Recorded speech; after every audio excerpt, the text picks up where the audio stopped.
Good morning, good people. It's Iceberg. Hopefully everybody out there's having a wonderful day. Wonderful start to your week.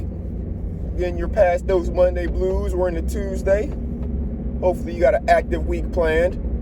I know the weather has doing a flip on people. Yesterday, our highs were in the low 80s, upper 70s, low 80s here in North Carolina, Zone 7B. And today, it's not supposed to get above like maybe 50. And then tomorrow, I think the high's supposed to be in the low 40s. So make sure you're prepared for that. Make sure if you got any overnight freezing going on that you do the due diligence, take care of your water hoses, removing them from outside faucets.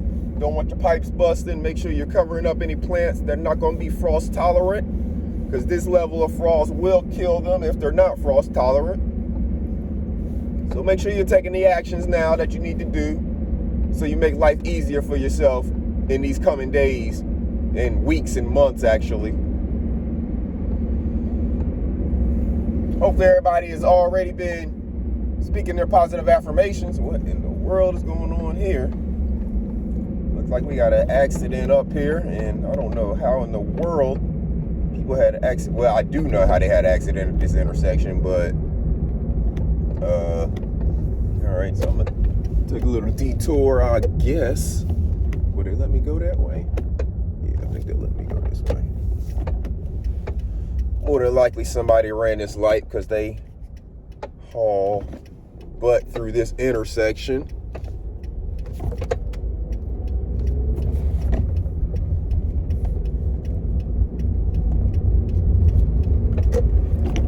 All right, so hopefully everybody's okay with that situation.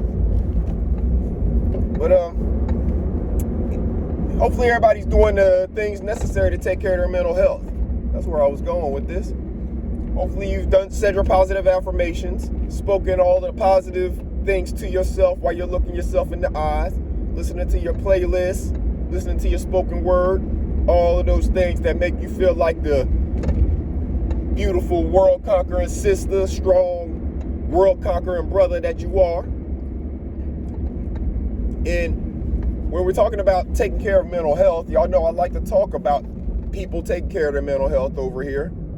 And I know that all the time, because these are social media platforms, you pick up new audience. And on these subjects, it's also important, I feel, to go back and recap some of the things, because some of the parts of the discussion are just extremely important, and we can't have anybody forgetting basically any part of it, because especially important parts that it's important for us to continue to reiterate.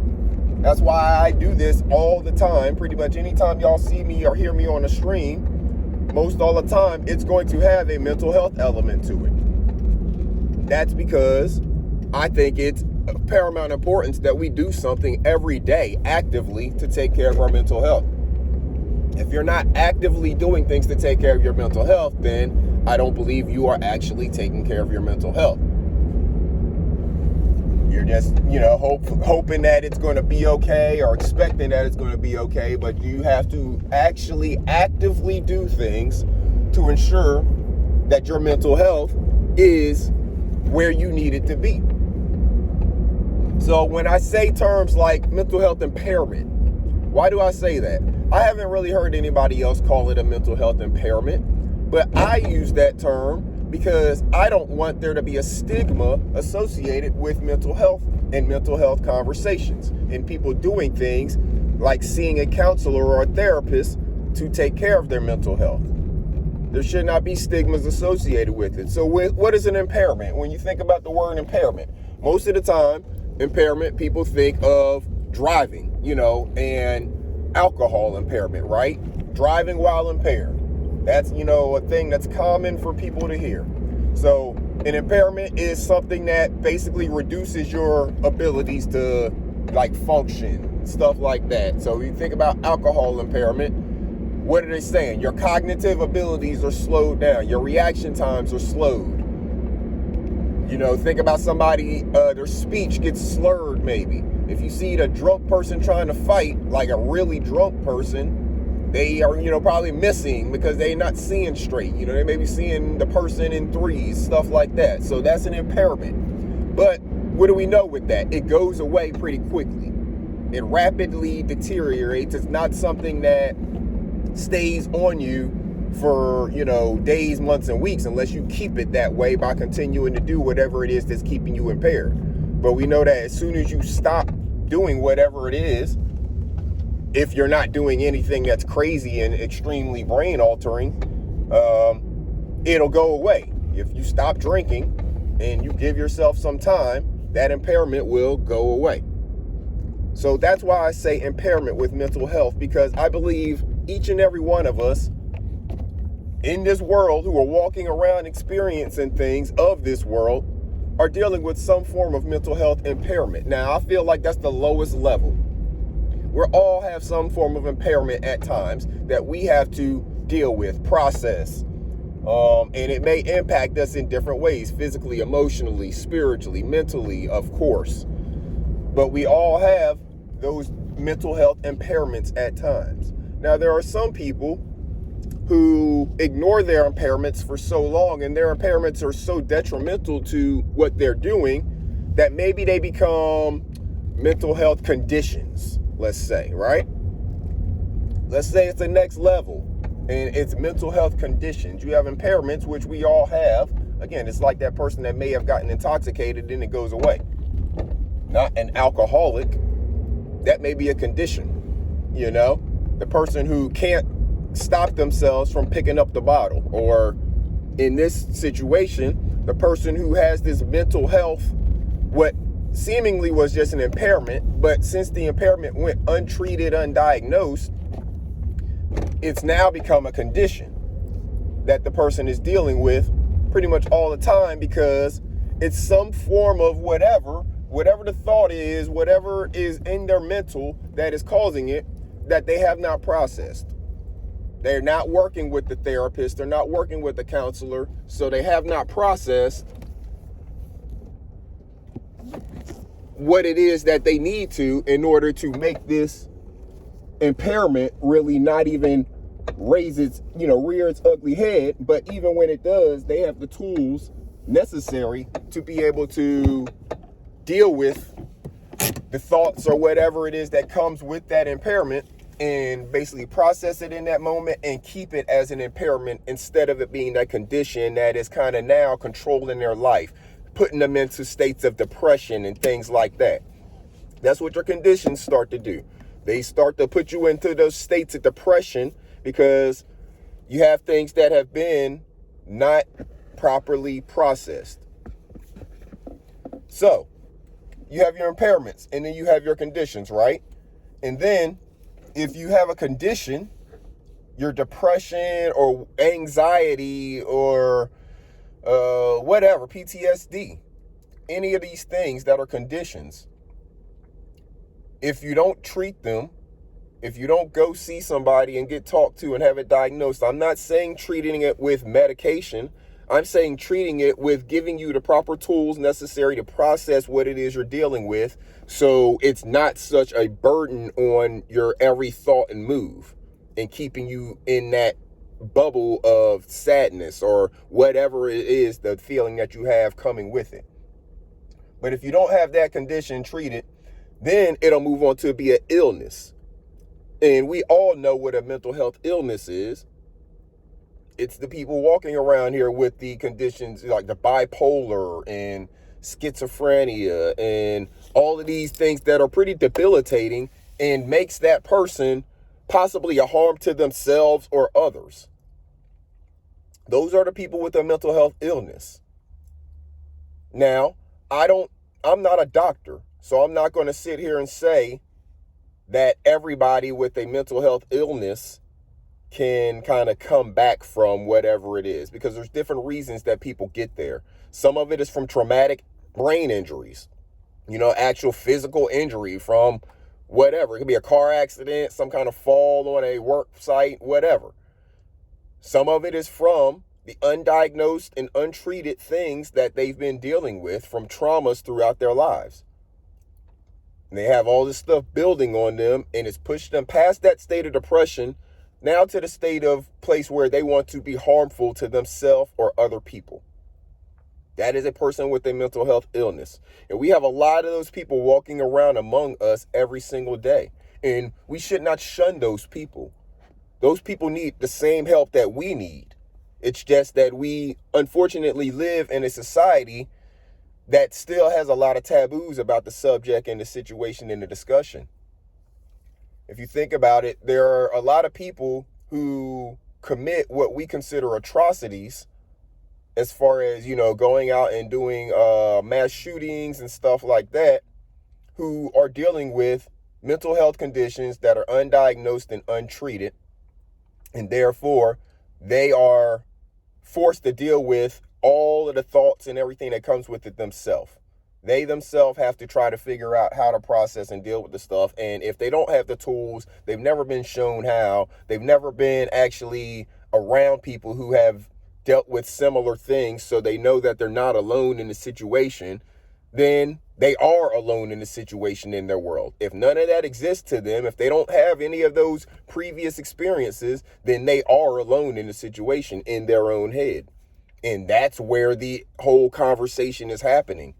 So if we don't have our mental built up and strengthened to understand that these different darts are going to come at us throughout our life, but we placed ourselves in a position to be able to know that if and when anything like this comes up, we have our sources that we can go and talk to. We have some of the tools necessary to deal with it in an immediate moment, so we don't have to feel like there's any other adverse action that needs to be taken. That 988 hotline, it's just like 911, but it's 988. If you are having a mental health crisis, dial that number right there in that moment. It ain't going to be the police you're talking to. It's going to be a mental health person that you're talking to, the exact person you need to talk to. And if they need to send some people to actually talk to you in person, they can do that too. But you would rather be talking to them than the police, because the police don't know how to deal with mental health patients. This mental health counselor is not coming, talking to you with a gun. They're coming and talking to you with the tools and understanding and compassion. But we have to, as a society, as a whole, we have to continue these conversations going. We have to make these conversations mainstream. They like to use celebrities and politicians and people like that to talk about subjects that they want to get out there. Whenever things like the vaccine and stuff like that were big and important subjects for the entire society to hear about, they used all of these people to get that message out there. Explain to me why there still has not been an extreme campaign, just like the Say No to Drugs campaign, to promote mental health awareness. Mental health, people taking care of their mental health, people talking to their counselors or therapists on a regular basis. Why isn't that what's happening in schools? Why don't we have more? I know why. It's all about the money. But in reality, we the people have to get control of this situation. We can't leave it to the government to take care of it for us. So we have to demand that these messages get out there, that the taboos are removed from any thoughts and talk about mental health. We have to make these regular conversations in school. We have to make these regular conversations in churches, any places that you gather. There should be regular conversations, and it should not be about what you're going to do to mask it in forms of taking some kind of medication or going and, getting your club and party and drink on or whatever. The first thing that we do, or the first thing that we do whenever something happens to us mentally, shouldn't be to go look for a drink. Because that's just trying to mask and push down whatever it is that we're dealing with. But oftentimes that's the first thing that people think about. I need a drink. I need to go get a drink. That's not trying to take care of and deal with whatever it is. Now, understand, everybody right in the moment of something happening may not want to talk through it right in that moment. But it is important that soon you come around to talking about it, because the longer that you hold on to those thoughts and feelings, the longer they have time to fester and grow into something much larger. We have to stop allowing the government to ignore our mental health impairments. The government is part of creating this. So the government has to take part in helping to resolve it. Don't let them distract you with talks about guns and all types of other things. All of those things are just tools. If all the guns disappeared, then we just have more stabbings. We'd have mass stabbings. Or we'd have people making, crazy explosive devices. The guns are not the issue. It's the mental health of the person holding the gun and pulling the trigger. It's the mental health of the person who can feel like that is the tool that they need to use against themselves or another person when it's not made or designed for that. All tools have a designed purpose. If you're any form of mechanic trained, you know that using the right tool for the job is paramount, So all tools have a designed purpose. There are certain jobs that they are intended to do. If you're using a ratchet to hammer something, you're not getting your intended purpose. That tool is not made for that. You're going to do a couple things. You're going to damage the ratchet internally, and you're not going to be getting the good strike that you need on whatever it is that you're trying to hammer. So you may be damaging that as well. Tools for the job. We all need the tools to take care of our mental health. How many of us have them? How many of them are being passed on to the youth? The youth have a mind from the day they're born. They have mental from the day they are born. How many tools are being passed on? How about we pass on the right tools to people and stop blaming the tools for the actions of the people? Let's pass on more mental health tools to everybody, and then the people who are dealing with mental health illnesses will be less inclined to pick up a different tool to try to solve their problem. A lot of people use the wrong tool for the job. That's what's happening here, and it's being ignored by the masses because they want to focus on distractions. Stop focusing on the actual tool that's being used by the person who's using the wrong tool for the job, and put more emphasis on teaching people how to use the right tool for the job. The job of these mass shooters is to improve their mental health, to take care of their mental health. They're just using the wrong tools, and people want to talk about those wrong tools instead of talking about the right tools. Let's talk about mental health, good people. I'm about to get in here on the grind. Hopefully everybody out there has a wonderful day. Take care of yourselves and each other. Make sure you're having conversations with your families. Make sure you're educating these kids. Don't have them set behind like we were. We're all playing catch up on our mental health. Start these babies off right and get them engaged in taking care of their mental health from the day that they are able to comprehend things. If they start doing it at that point, they're probably going to unlock parts of their brain that we have not been able to.